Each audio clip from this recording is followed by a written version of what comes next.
friends, hi new friends, hi old friends. This is a really exciting live. We got so many new people in the last like 10 hours. So that's really exciting. A tad nerve-wracking, let's be honest. But anyways, I'm super excited that you're here, and we're going to be making really awesome and delicious, gluten-free, high good fats and good proteins brownies right now. And they're delicious, and they won't make you feel that kind of sugar hangover feeling that you often get when you eat kind of like regular brownies that are just like way high in sugar and a bunch of regular flour, which kind of does a very similar thing to your body. Anyways, okay, so we're gonna dive in and start making them. Okay, I'm gonna prop my phone in the little area. Yay, there you are. If you guys have any questions, if you're on, say hi, tell me who you are. I'd love to know. If you're new or if you're old, I love you all, and I just want to know what's going on. Okay, so we have, should I show you all the ingredients sitting here? Then you have to see my messy kitchen. You'll see as I add them in. Oh, I need to get the measuring stuff. 1 second. Okay. I knew I forgot something. Okay, this will be good. And, oh my gosh, I'm gonna preheat. Hey, Abigail, you're the best. Okay, I'm gonna preheat the oven to 350 now. So you can do that too. You can start it when you make it. Okay. Yay. I'm so smart. I remembered to do that. Okay, so doesn't really matter the order that you do it in, but I'm gonna do the eggs first. So you guys can see my fancy egg cracking skills. You ready for this? You just go like that and then break them in half. So I kind of just check them like that when I dump them in. I never really find any spots, so I'm not so worried about it. Hey, Abby, I'm so glad you're here. So glad. Say hi. Say what's up. Okay. Okay, here we go. Last one.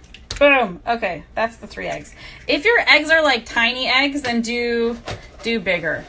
I have to tell you guys, this is really exciting because I finally got new contacts after forever. And so now I can see the comments like without going like this. And egg in my hair. That's always good. And without my glasses. So it's just, we're moving up in life, people. Okay, so that's the eggs that are now all over my hands. And now let's do the vanilla. Okay, so if you want to know the truth, I don't really... Hey, Mabel! Oh, you love that bowl? Guess where it's from? It's from the dollar store. That way, when my children break it, I don't care. Okay, yeah. I just kind of eyeball a lot of it. I'll tell you the one thing that I never eyeball, I don't know if I should say never, that I really am careful to measure is when I make salad dressing.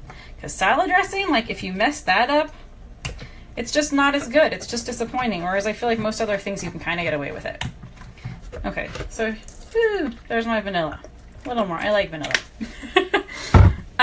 But of course, you guys probably saw I gave you the recipe already, but when we're done with the video, when I post it, I'll put the the recipe on top too. Okay, so we have our 3 eggs. We have our vanilla. We're going to do half a cup of coconut oil. If you guys want to know my hack for measuring coconut oil, because I don't like to actually measure it because then it gets like the cup all oily and then it's like one more step. It's like harder to wash. You know what I mean? Like if it's sugar, you just can like rinse it. But if it's oil, you have to like really wash it properly. But so this size jar is about 2 cups of oil. So I know that like a quarter of the jar is like half a cup of oil. So that's always just what I do. Okay, so I'm going to do like half of what's left in there. Someone is asking me like what else they can use if they're allergic to coconut or coconut oil. And you could use like avocado oil is also a really good oil, and it's pretty neutral tasting, so it won't have that coconutty flavor, but I guess if you're allergic to coconut, you don't want that coconutty flavor anyways. Okay, so that's our oil. A pinch of salt. You guys want to see my salt? See, it's my pink salt. This is the Himalayan pink salt. Do you have to mix it first? Are you talking about the oil? I'm not sure what you're referring to. There's my pinch of salt. If you're referring to the oil, no, you don't have to mix the oil first. Well, I'll tell you what. In my house, it's usually kind of warm. We're on the 3rd floor. Is it okay to melt the coconut oil over and over? Yes, it's totally fine. So if your house is kind of warm, then your coconut oil will be liquid most of the time. And if it's a little colder, then it will harden and solidify. I forgot what that word is properly called when it's solidified. But you can, if you want to just dump it in hard, like if that's not annoying for you, I don't know how you get it out. I've done it when it's kind of chunky. It doesn't work as well, but like I usually can't be bothered and it comes out good enough. But you can also just like put it in like a cup of hot water and it will melt inside the glass.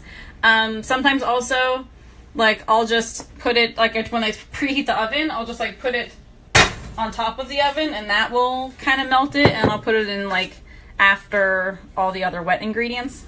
Not after the dry ingredients, because that would, I mean, I probably have done it is the truth, but it would kind of be weird. So no, you don't have to mix it. Or, and melting and remelting is fine too. Okay, what's next? Let's do our baking soda. Let's do 1 teaspoon of baking soda. Look, I even have a little measuring spoon. Because you know what, with baking soda, if you don't add enough, it doesn't really rise properly, and if you add too much, it just tastes really nasty. Like, that's not the case with vanilla, you know what I'm saying? So I actually measure that. Okay, now I'm gonna start stirring. Can you guys see in the bowl? Sort of. That's your trick. I don't know what your trick is, but I'm glad that we share it. You could tell me.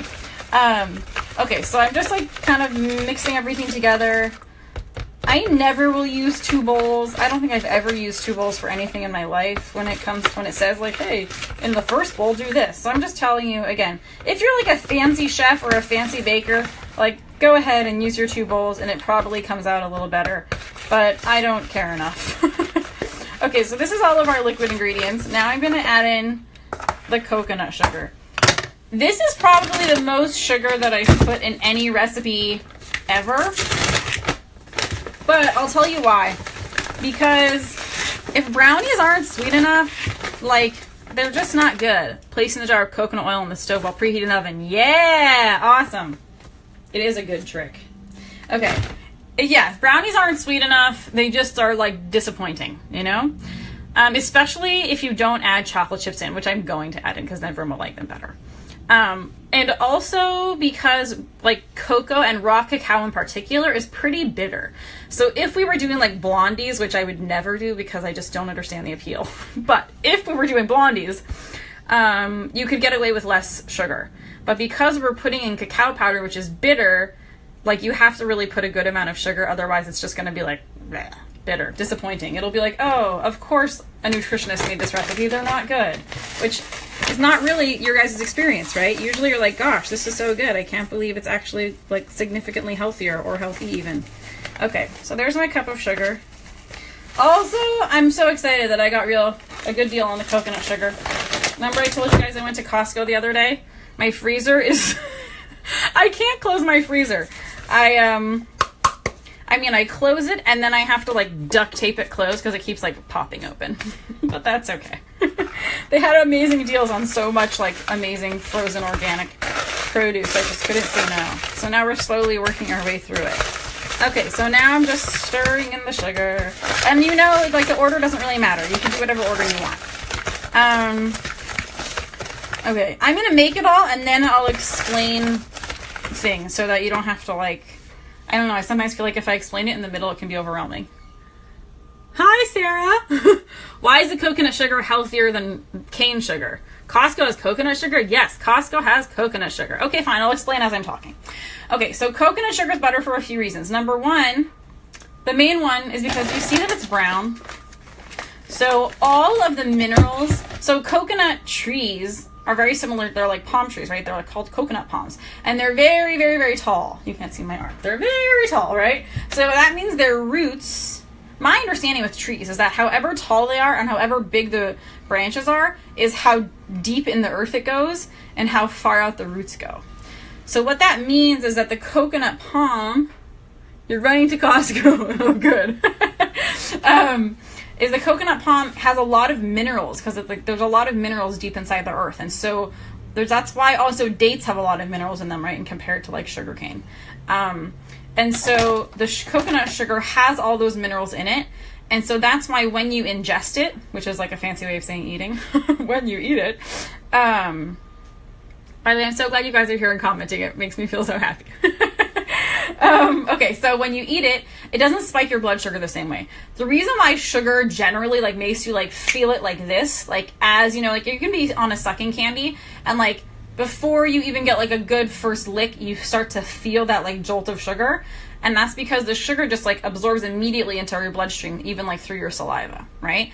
And if it's the molecule is only sugar, then that's the only thing it's dealing with and it spikes really fast, right? But if you have the minerals with it, it's a little bit more complex and you won't have that immediate rush because it has other things to deal with. Like there's not just one simple molecule, it's more complex. The other really cool benefit is that, look, the oven's ready before we are. Okay, is that when you eat sugar and digest it, you actually need minerals to digest it.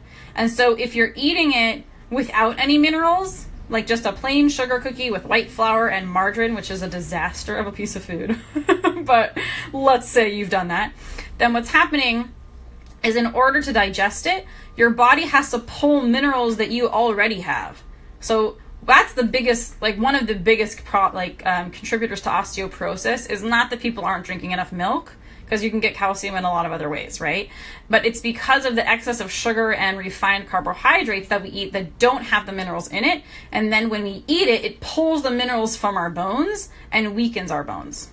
So that's why I opt for coconut sugar. There's other good ones. What's it called? Rapadura is also really good, and is it's basically cane sugar that hasn't been filtered at all. It's just the dehydrated cane sugar.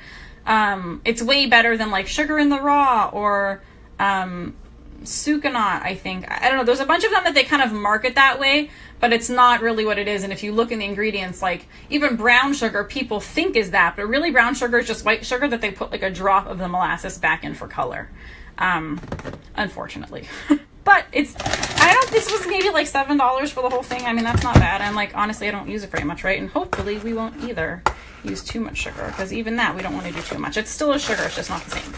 Okay, and the other reason why this isn't spiking your blood sugar the same way is because not only does it have the minerals with it, it's also we're mixing it with a lot of good fats and proteins, right? Because the proteins, like we have really good eggs here. I get these awesome eggs from Trader Joe's. They're the ones that I recommend.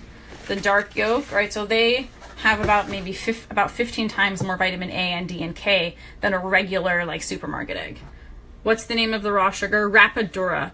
I don't use it honestly because it's kind of hard for me to find. Like I don't like going into Whole Foods because then it's like I get 5 things and spend $500. It doesn't feel good.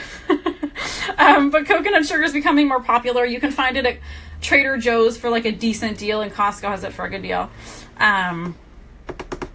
It's not actually raw, but it's dehydrated. I mean, it might technically be raw. I don't know if they cook it or not, but it's the one you're talking about is the one that has all the minerals still in it. And if you have a coconut allergy or whatever, you could totally use that. You could probably also like sub in like honey or maple if you wanted, and it'd be a little wetter and you'd have to add a little bit more flour, but you can totally do that if you want to.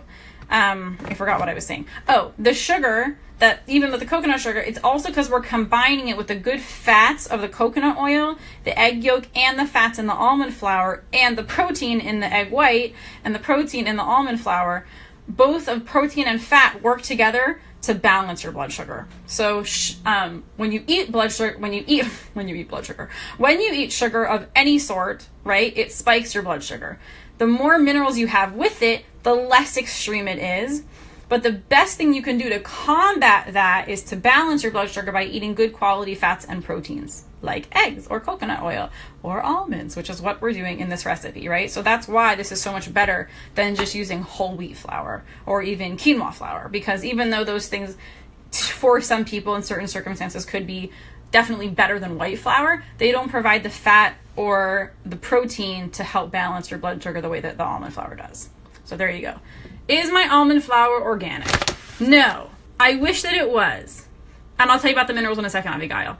My almond flour is not organic because almonds are not like horrendously sprayed. And I can get this like huge bag from Costco for like $12. And otherwise, I could get like a small organic bag from Whole Foods like this for like $10. And so it's just not cost effective for me. If I had someone, God forbid, under my care that was like seriously ill, then I would be more particular about it. But it's just like a judgment call that I make. I look at our budget and decide like how much I'm doing organic and how much I'm not. And then I just like feel grateful and focus on the good and let it go. Okay, which minerals in the eggs you're talking about or in general? The minerals, the biggest source of minerals, there's a lot of minerals, honestly, in the coconut sugar, there's a lot of minerals from deep in the earth. Honestly, off the top of my head, I can't even remember which ones they are, but there's a lot of good ones. I can check it up for you later if you want, or you can check Google. There's also a lot of good minerals in the almonds, but the biggest source of minerals in this is the cacao powder. This is a good brand, but you could get whatever brand you want. Whatever brand, if it says organic raw cacao powder, it's good. It's not the kind of thing that like they lie about it, as far as generally speaking. I guess anyone could lie, but it's not like olive oil people lie about all the time. Raw cacao, it's not a big thing to lie. Okay, here we go. We're doing 3/4 of a cup. Oh, here it is. Okay. So I guess I'll measure this. So here's 1/4,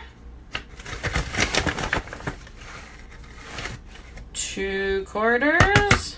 This is exciting for me. I hope you too. And 3/4. Maybe I'll do a little one because it kind of wasn't full. Okay. Okay. Stirring that all together. Which mineral? The cacao is from Costco? No. The cacao I got on Amazon. I don't think that Costco sells raw cacao yet. But honestly, it was so amazing when I was there. I felt like, I mean, maybe it was like my imagination. I'm sure it was. But I felt like almost everything was organic. Like they've totally responded to the like supply and demand, I guess, especially here in LA. How is raw cacao different from Hershey's unsweetened cocoa powder? Great question. Okay, and that's also the question of like what minerals are in this that are helping to not throw off the blood sugar. Okay, but I want you to know something. See the raw cacao? It's really hard to get it to absorb because it's super dry. We might have to add like a little something extra in here. It doesn't, like sometimes it's just really dry and you just need to add extra. But anyways, really all minerals are good for not spiking blood sugar. Minerals in general, we don't need a ton of them, but we very much need the amount that we need. Does that make sense? So you don't need a lot. You have a very strong need for them, but that very strong need is not a large need. I mean, you don't have to have a ton of it. Although most people are deficient in a lot of minerals, so I would definitely go bigger than go smaller. So the difference between raw cacao, yay, now it's looking all mixed in better. The difference between raw cacao and regular like Hershey's cocoa is it's from the same thing, but it's the cacao is before they roast it. And so it has the minerals intact. And so for Hershey's, or especially like Dutch cocoa, is the most like without nutrition. Because they pull out all the bitterness, and the bitterness is where the minerals are, where the nutrition is. So that's why this one is more bitter than even a regular Hershey's. So the Hershey's has been roasted and then ground. And so at least I'd say about 90% of the nutrition's been lost at that point. But from a flavor perspective, you could do it. Okay, Sprouts is kind of a cheaper Whole Foods for stuff like that. Depends on the item or brand. Hey, Netta! I love you, Netta. Guys, my friend Netta just joined. She's an amazing nurse and an amazing person, and she has a little baby that I love. She just had a baby. I mean, it's a couple months old, but I love him. And you love him too now. Hey, Julie! Okay. Okay, so now we're adding in our almond flour. Oh, it's a new bag, so it won't open properly. I have to actually open it. Exciting. Yeah, you can totally get the one at Trader Joe's, but this is just a better deal. Okay, here we go. 1.5 cups of almond flour.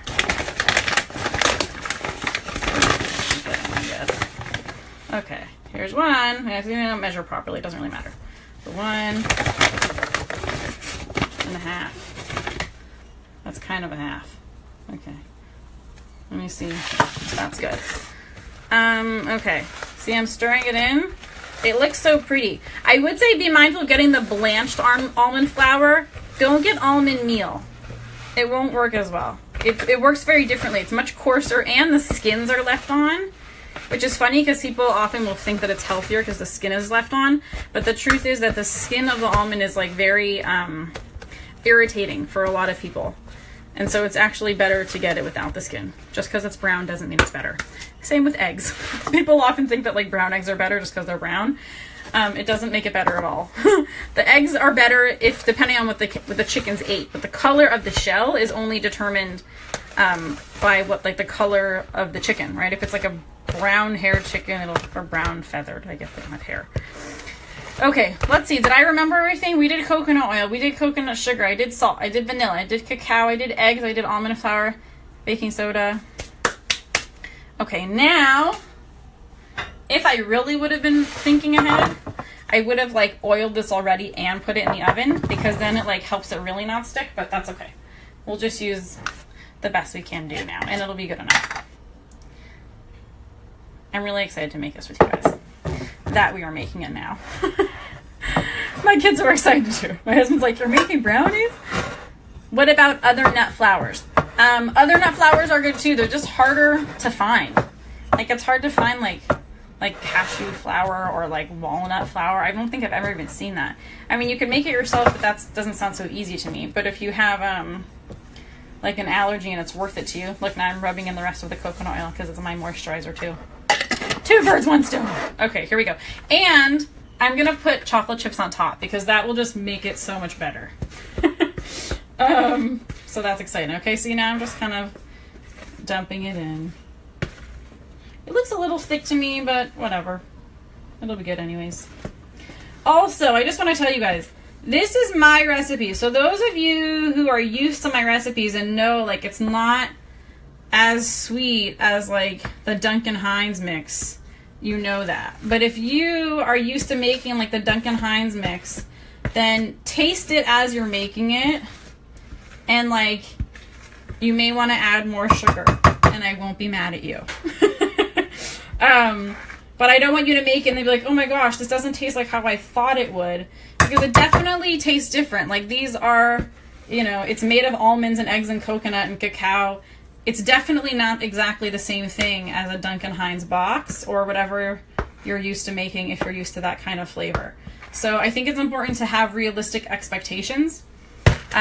Because like I remember I used to make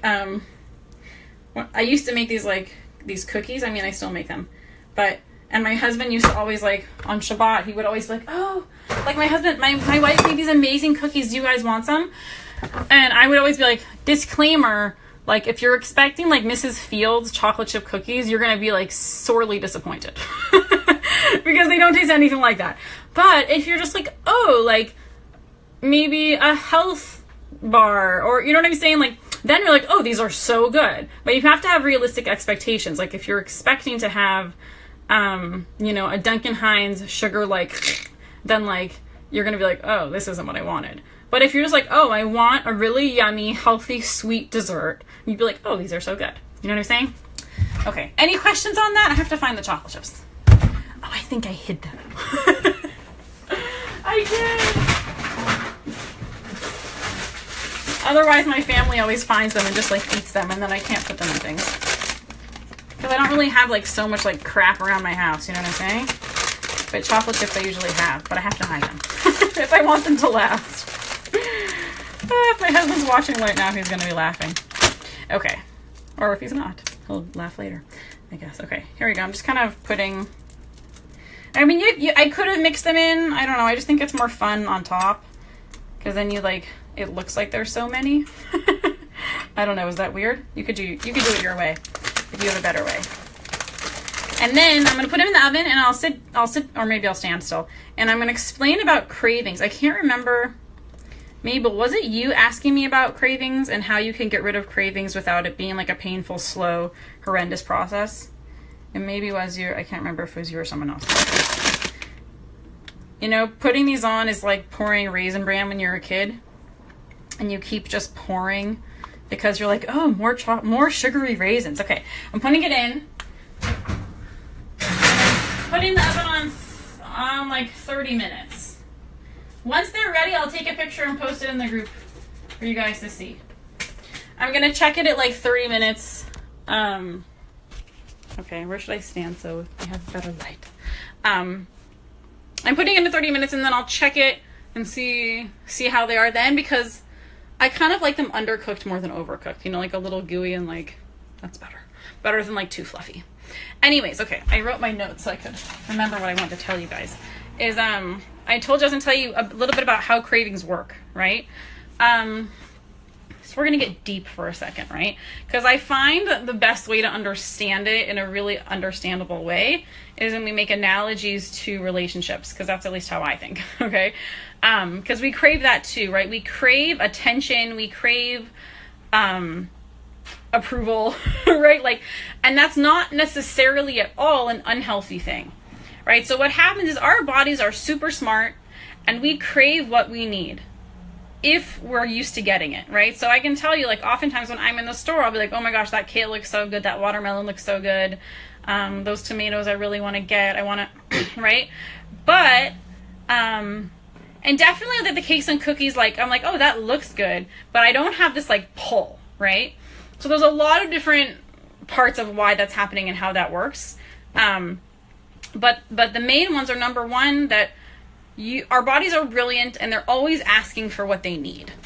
And when our needs are not being met, then we go looking in other places, right?